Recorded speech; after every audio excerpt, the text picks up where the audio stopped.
इसी बीच अपने दर्शकों को बता दें, अंधविश्वास और पाखंड का संसार पूरा रचकर फरार हुआ सूरजपाल बाबा फरार है। अपने आप को कानून से ऊपर समझने लगा है। लगातार तलाश चल रही है, लेकिन बाबा कहां छिपा है किसी को नहीं पता है। जिस फोन का इस्तेमाल वो करता था वो स्विच ऑफ है, लेकिन 121 मौतों का जिम्मेदार बाबा, जिसकी गिरफ्तारी की मांग लगातार उठ रही है, उसका साम्राज्य कितना बड़ा है, जो किसी से दक्षिणा नहीं लेता था, लेकिन हर शहर में बड़ी बड़ी गाड़ियां हैं, प्रॉपर्टी है, आश्रम है। आखिर इतनी संपत्ति बनाई कैसे? क्या है पूरा मामला, इस रिपोर्ट के जरिए देखिए।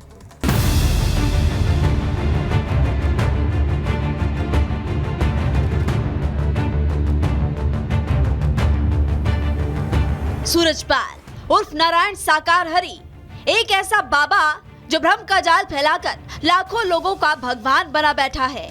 बाबा नहीं, आप लोग जो कहते हैं उनको बताइए। आप लोग भगवान कहते हैं, परमात्मा कहते हैं, आप लोग क्या शब्द इस्तेमाल करते हैं? हमारे परमात्मा है, परमात्मा कहते हैं। नारायण साकार हरि के नाम से मशहूर इस पाखंडी ने चमत्कार के नाम पर ऐसी दुनिया बसा रखी है जिसमें लाखों लोग सच को झूठ और झूठ को सच मानकर जी रहे हैं। क्या हुई उसमें? कुछ नहीं हुई थी। आप जानते हैं, एक जब इतनी संगत होगी तो रास्ता है तो एक हर किसी के लिए ये है कि जल्दी जल्दी जल्दी पड़ी है तो जल्दी जाओ तो सही होगा। फिर क्या हो रहा है, जब जल्दी नहीं मान रहे, तरह ऊपर जा वो हो रहे हैं तो क्या कर सकते? तो कार्यक्रम खत्म होने के बाद हाँ, परमात्मा चले गए थे, समापन हो गया था। 121 लोगों की मौत के जिम्मेदार नारायण साकार हरि की तलाश में पुलिस शहर शहर दबिश डाल रही है। उसने नाम बदलकर एक छोटी सी कार में सत्संग शुरू किया, समागम की दुकान चलाकर मैनपुरी में आलीशान बंगला खड़ा कर दिया। धीरे धीरे साकार हरि के पाखंड का दायरा बढ़ता गया। हैरत की बात तो ये है कि हाथरस में 121 लोगों की मौत के बाद भी बाबा के अंध भक्तों की नींद नहीं खुली है। बाबा नहीं, आप लोग जो कहते हैं उनको बताइए। आप लोग भगवान कहते हैं, परमात्मा कहते हैं, आप लोग क्या शब्द इस्तेमाल करते हैं? हमारे परमात्मा है, परमात्मा कहते हैं। परमात्मा कहते हैं। क्या उनके बारे में आप लोग आते हैं, प्रार्थना करते हैं? क्या कुछ भजन बोलते हैं? क्या बोलते हैं? आप प्रार्थना करते हैं, क्या बात करते हैं? प्रार्थना करते हैं, भजन नहीं बोलते। हम तो अपने सुख शांति के लिए, जीवन की मान लो जीवन सुख शांति से कटे और हम उनके चरणों की भक्ति करें। हम परमात्मा से परमात्मा ही को मांगते हैं, हम कुछ नहीं मांगते। हमें कुछ चाहिए ही नहीं, हमें तो परमात्मा से परमात्मा को ही चाहिए। हमारी ये परमात्मा है, हमारे आराध्य हैं। जिस सूरजपाल की सत्संग में परिवार के परिवार उजड़ गए, घरों के चिराग बुझ गए, उस बाबा के अनुयायियों की आस्था भी चरम पर है। वो फरार पाखंडी बाबा की तुलना भगवान से करने में भी बाज नहीं आ रहे हैं। 123 आदमी मर गया है। लोग सवाल कर रहा है कि आए आगे, बाहर बोले, अंदर बैठे हैं, छिपे हुए हैं। आप लोग कुछ सोचते नहीं कि आना चाहिए? बोलना को कोई इंसान है वो तुम्हारे पास बैठ के करे, वो वहाँ पे वो परमात्मा है, वहाँ बैठे परमात्मा है, साकार हैं। अरे भाई, साकार रूप में वो वहाँ बैठे बैठे सारे संसार को संभाल रहे हैं। हमारे तन के लड़का जब वो छत्ते से गिर गया, ऐसे करके मान लो उतनी ऊंचाई होती है, सत्य तीसरी सीढ़ी से नीचे गिर गया, तो हमारी परमात्मा की वो रहमत हुई कि एक खरोंच भी नहीं आई। और 3 हमने ऐसे करके देखा, ऐसे करके तो उसकी 3 उंगली ऐसे करी, उंगली उसके तरुआ में घुस चुकी। मैं कह रही थी हमने प्रभु अब क्या करोगा, मगर वो एकदम जैसे मैं आते आते वो कहने लगा, मम्मी तुम रो मत, मेरे को कुछ नहीं हुआ, मम्मी मैं तो सही हूँ। अब बाबा साकार हरि के एक एक कर पाखंड के राज खुलते जा रहे हैं। बाबा चमत्कार के नाम पर लोगों को झांसा देता ये सामने आता जा रहा है। कासगंज में बाबा के आश्रम के बाहर 10 हैंडपंप लगाए गए हैं। बताया जा रहा है कि बाबा का नाम लेकर जो भी पानी पीता था उसके दुख, दर्द और रोग दूर भाग जाते थे। दावा तो ये भी किया जा रहा है कि जो भी रोगी परेशानी लेकर आता था उसे सूरजपाल मिट्टी देता था और दावा करता था कि उसके लगाने मात्र से बीमारी दूर हो जाएगी। जानकारी जो निकलकर सामने आ रही है, जो बात पुलिस तक भी नहीं पहुंची थी, वो ये है कि यहाँ पर रंगोलियां बनाई गई थी। ये तो आपको पता है कि रंगोलियां बनाई गई थी, लेकिन उस पर बुरादा डाल दिया गया था और कहा जा रहा था कि अगर इसे भक्त और श्रद्धालु अपने सिर पर लगा लेंगे तो वो तर जाएंगे और उनकी जो भी परेशानी है वो खत्म हो जाएगी। साफ है, सूरजपाल ने लोगों की परेशानियों का फायदा उठाया और आस्था के नाम पर पाखंड का ऐसा चक्रव्यूह रचा कि लोग उसके दलदल में फंसते चले गए। Bureau report, Republic Bharat.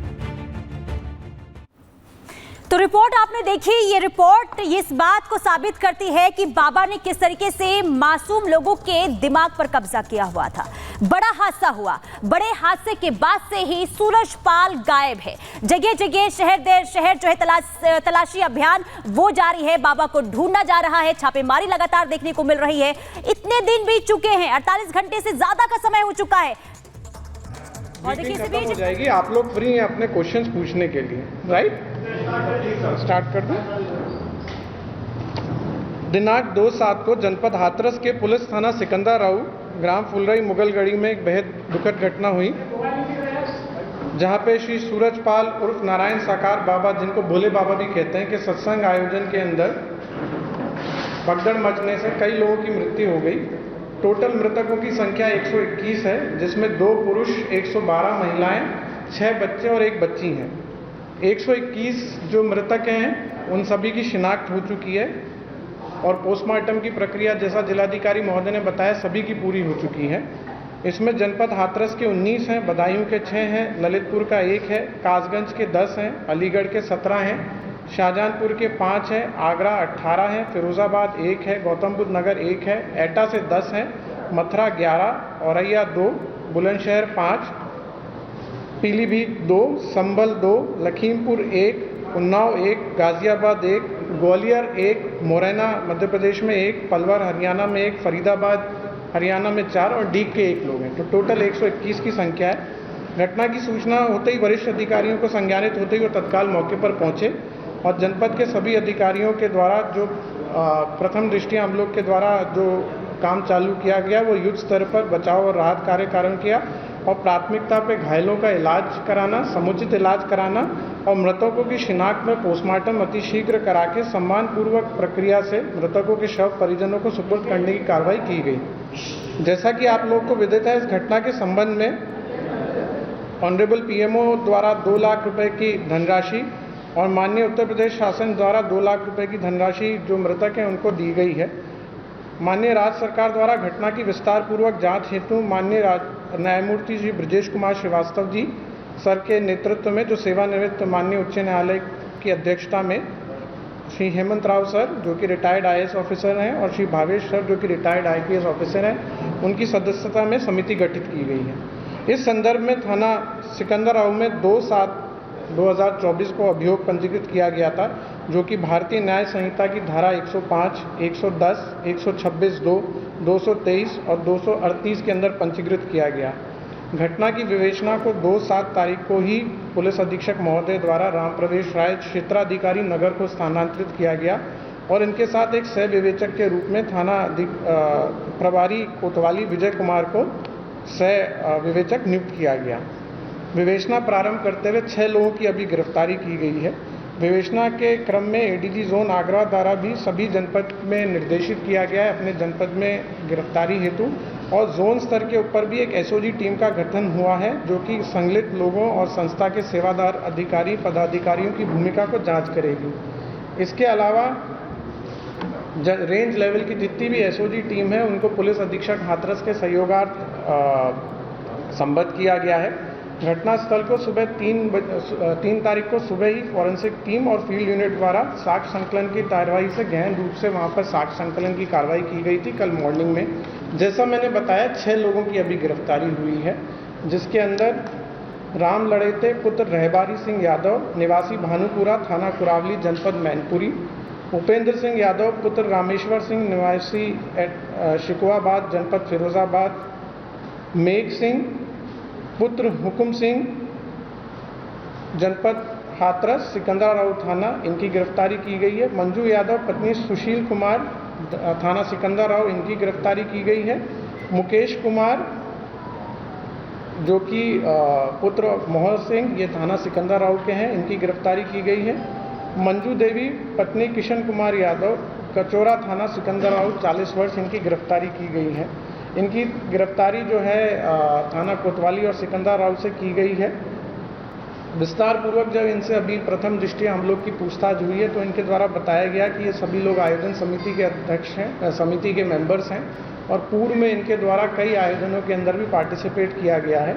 ये मुख्यतः सेवादार के रूप में कार्य करते हैं और आयोजक और इनकी सत्संग कमेटी में भीड़ इकट्ठा करना, चंदा इकट्ठा करना, इन सब चीज़ों का सहयोग प्रदान करते हैं। साथ ही साथ वहाँ पर जो देखा गया कि बैरिकेडिंग द्वारा भीड़ नियंत्रण करना, श्रद्धालु हेतु पंडाल की व्यवस्था करना, वाहनों की पार्किंग की व्यवस्था करना, कार्यक्रम स्थल पर खड़ंजा, बिजली की आपूर्ति, जनरेटर, सफाई व्यवस्था इत्यादि इन लोगों का कहना है कि हम लोगों के द्वारा कराई जाती है। वहाँ पर जो एक चीज़ आप लोगों ने भी देखा होगा, जो आपके वीडियोस आप लोग के पास आए, आपने भी देखा होगा कि उनके द्वारा ब्लैक कलर की डांगरी और जंगल वाली डांगरी और यूनिफॉर्म पहनी हुई थी। तो इनके द्वारा बताया गया है कि एक रूपता हेतु वहाँ पर पिंक ड्रेस दी जाती है, जिससे हम भीड़ को अपने हाथ से नियंत्रित करते हैं। बाबा के अनुयायियों के बारे में पता लगा कि उनके बारे में काफ़ी मान्यताएं हैं और बाबा के चरण रज लेने से बहुत सारे संकट दूर हो जाते हैं। और हम लोग चरण, जो बाबा की गाड़ी थी, उसको काफिले को भीड़ से निकालने हेतु आगे पीछे दौड़ते हैं। उस दिन भी बाबा की चरण रज के लिए भीड़ गाड़ी के आसपास आई तो सेवादारों ने भीड़ को रोका और जैसे ही काफिला आगे निकला तो सेवादारों ने भीड़ को चरण रज होने के लिए अनियंत्रित छोड़ दिया। उसके बाद महिलाएं, बच्चे एक दूसरे के ऊपर गिर गए। घटना जब हुई तो ये लोग मौके से फरार हो गए। इनके द्वारा वहाँ पर किसी प्रकार का कोई सहयोग वहाँ की पुलिस या प्रशासनिक व्यवस्था को नहीं दिया गया। एक बात जो और प्रकाश में आई कि वहाँ पर ये किसी भी व्यक्ति को वीडियो बनाने से रोकते थे। वह पुलिस प्रशासन को, जो अभी तक की हम लोग की पूछताछ और साक्ष्य संकलन है और जो वीडियो आप लोग के माध्यम से भी प्राप्त हुए, उसके अंदर देखा गया कि इनके द्वारा खुद ही अपने आप को भीड़ नियंत्रण का प्रयास किया जाता है और किसी प्रकार की पुलिस वहाँ पर या प्रशासनिक व्यवस्था को ये लोग एक तरह से अलाउ नहीं करते हैं। इनके अपने उसमें रिजर्वेशंस हैं।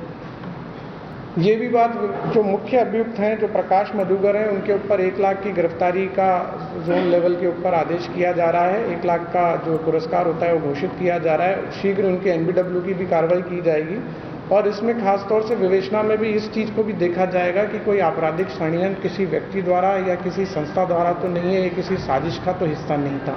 तो ये टोटल, जैसा मैंने बताया, 6 लोगों की गिरफ्तारी हुई है। अलग अलग जगह के रहने वाले हैं वो लोग। हम लोग के पास और भी डिटेल्स आई हैं, कुछ फोटोग्राफ्स आई हैं, कुछ पोस्टर बैनर्स आए हैं, कुछ हम लोगों के द्वारा जो पूछताछ के अंदर और चीज़ निकली हैं, जो और हम लोग के पास एग्जामिनेशन के लिए जो है पूछताछ की जाएगी। और जैसे जैसे विवेचना के क्रम में हम लोग बढ़ेंगे, उसके अंदर जो भी साक्ष्य आते हैं और लोग की भी जो भी सख्त से सख्त विधिक कार्रवाई होगी, इसमें दोषी होंगे, उनके खिलाफ की जाएगी।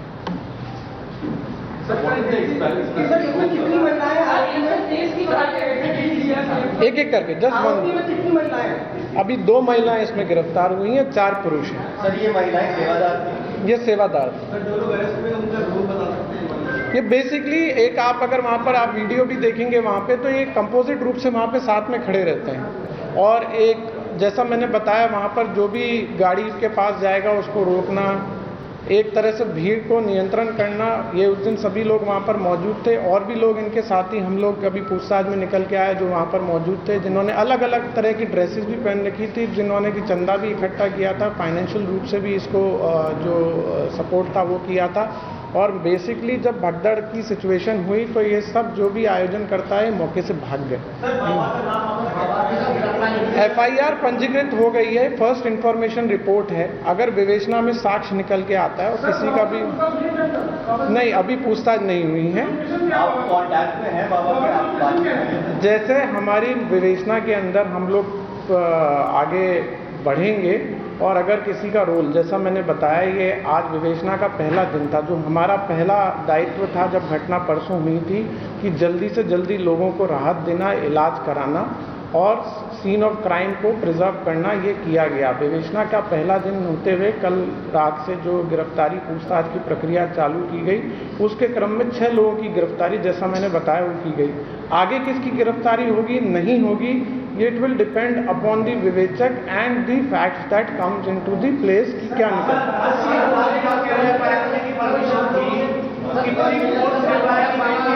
देखिए, इस संदर्भ के ऊपर बहुत पहले भी हम लोग इस बारे में आप लोग को बता चुके हैं। और अब क्योंकि इस संदर्भ में, जैसा मैंने बताया, कि माननीय आयोग का गठन हो चुका है, जो कि ऑनरेबल जस्टिस के, रिटायर्ड जस्टिस की अध्यक्षता में है, वो इस पूरे घटना की गहन रूप से इंक्वायरी करेगी। कितनी भीड़ थी, कितनी आई थी, क्या संसाधन। मैंने बताया आपको कि अगर विवेचना में किसी का भी रोल निकल के आता है तो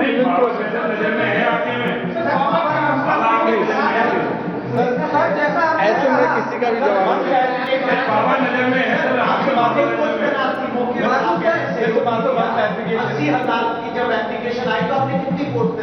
नहीं। फोर्स वहाँ पर तैनात की गई थी, वहाँ पर फोर्स की तैनाती थी और इस संदर्भ के अंदर जैसा मैंने बताया माननीय आयोग का गठन हो चुका है। वहाँ पे ट्रैफिक पुलिस भी तैनात थी, वहाँ पे फायर की पुलिस भी तैनात थी, वहाँ पे सिविल पुलिस भी तैनात थी, वहाँ पे पीएससी भी तैनात थी।